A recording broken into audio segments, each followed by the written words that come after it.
ભારતના મુખ્યત્વે તહેવારોમાં એક તહેવાર એટલે કે હોળી ધૂળેટીનો તહેવાર જે હવે ગણતરીના કલાકો જ બાકી છે ત્યારે વિદ્યાનગર પોલીસ દ્વારા ગઈકાલે શાંતિ સમિતિની બેઠક યોજી અને ઘણા ખરા સૂચનો કરવામાં આવ્યા. જે સૂચનો પૈકી વિદ્યાનગરના વિદ્યાર્થી નેતા અને યુનિવર્સિટીના પૂર્વ સિન્ડિકેટ અલ્પેશ પુરોહિત દ્વારા પોલીસને વળતું સૂચન કરવા માટે આજે પત્રકાર પરિષદ યોજી અને આ પત્રકાર પરિષદમાં તેમના દ્વારા સૂચનો કરવામાં આવે અને વિદ્યાનગરના કેટલાક રસ્તાઓ જે એમના દ્વારા જે ડિઝાઇન બનાવવામાં આવી છે, નકશો બનાવવામાં આવ્યો છે, પૂરતી એ પ્રમાણેની જો કામગીરી કરવામાં આવે તો ક્યાંક ને ક્યાંક વિદ્યાનગરમાં વસતા 7,000 જેટલા વિદ્યાર્થીઓ આસાનીથી અને હર્ષોલ્લાસથી આ ધૂળેટી પર્વનો જે ઉત્સવ છે તે ઉજવી શકે. તેને લઈને આપણે સીધા જ અલ્પેશ પુરોહિત સાથે વાત કરીશું. શું કહેશો? એક તરફ પોલીસ દ્વારા શાંતિ સમિતિની બેઠક યોજવામાં આવી, સૂચનો કરવામાં આવ્યા, વળતા સૂચન પોલીસ તંત્ર અને તમામ લોકોનો પણ આપ કરી રહ્યા છો, શું વિષય? આ વિષય બહુ સ્પષ્ટ છે કે વિદ્યાનગરમાં વર્ષોથી એક પરંપરા રહી છે કે અહીં ઘડી લગભગ એક્ઝામો આવતી હોય એપ્રિલમાં અને એની પહેલાં ઇન્ટરનલ ને બધું ચાલે, વિદ્યાર્થીઓ ઘરે નથી જતા. ગુજરાતના અલગ અલગ જિલ્લામાંથી આવેલા હોય 40,000 વિદ્યાર્થીઓ છે, એમાંથી 7-8 હજાર વિદ્યાર્થીઓ દર વર્ષે છોકરા છોકરીઓ અહીં ઘડી હોળી મનાવતા હોય, ધૂળેટી મનાવતા હોય છે. હવે એ હોળી ધૂળેટી અહીંયા મનાવતા એટલે સ્વાભાવિક છે, અલગ અલગ હોસ્ટેલમાં રહેતા હોય, અલગ અલગ રૂમો પર રહેતા હોય, તો કોઈક જગ્યાએ ભેગા થાય. એ ભેગા થવાના કારણે ઘણી વાર 1-2% ન્યુસન્સ થતું. એટલે અમારી સ્પષ્ટ વાત એટલી જ હતી શાંતિ સમિતિમાં, અને એમાં ગોયલ સાહેબ પીઆઈ જે છે એમને પણ સ્વીકાર્યું કે સાચી વાત છે કે 2% ન્યુસન્સ માટે તમે 98% ને બહાર ના નીકળશો એવું કહીએ ના ચાલે, અને એના માટે કોઈક આયોજન કરીએ. તો એમને કહ્યું તમે આગેવાનો છો, તમે લોકો પણ કરો.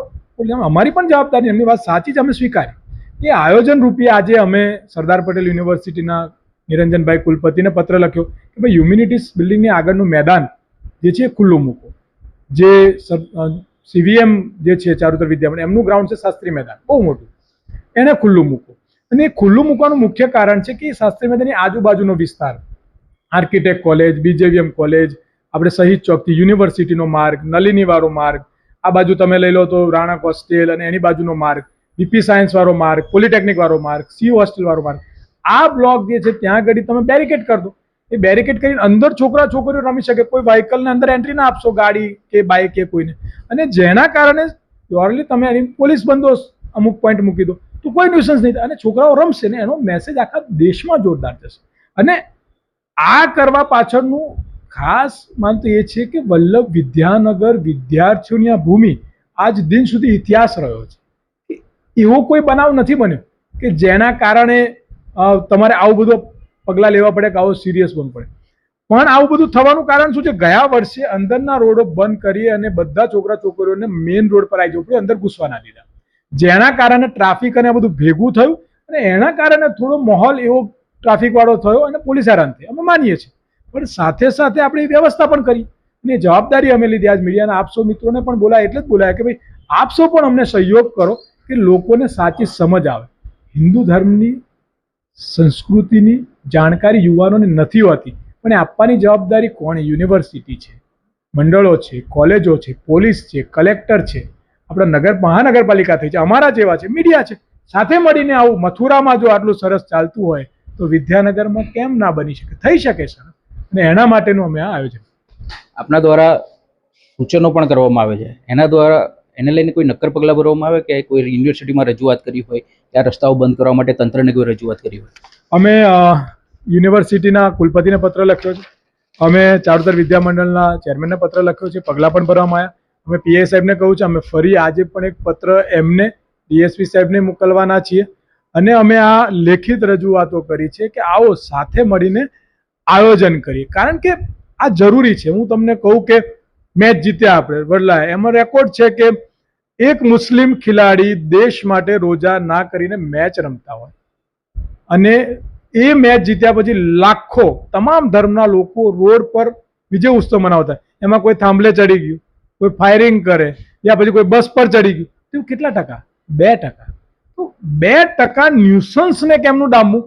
એના માટે ભેગા મળીને પ્રયત્ન કરીએ અને 98% ને આ ઉત્સવમાં જોરદાર કઈ રીતે મનાવે એના માટેનો પ્રયત્ન અમારો છે. કારણ કે આ ભારત એકતા, અખંડતા, માનવતા, એક સમાનતા અને સંસ્કૃતિ માટેનું દેશ કોઈ હોય તો ભારત છે, અને એને જાળવવા માટેનો અમે પ્રયત્ન કરીએ છીએ.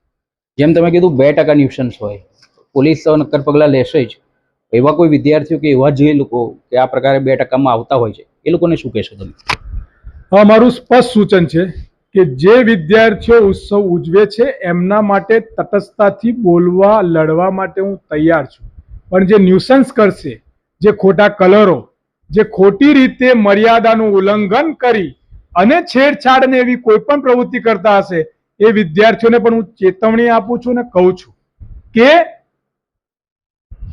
કે આવું ના કરતા. જો આવું તમે કરશો તો તમને અંદર પુરાવામાં હું એટલી તાકાતથી લડાઈ લડીશ.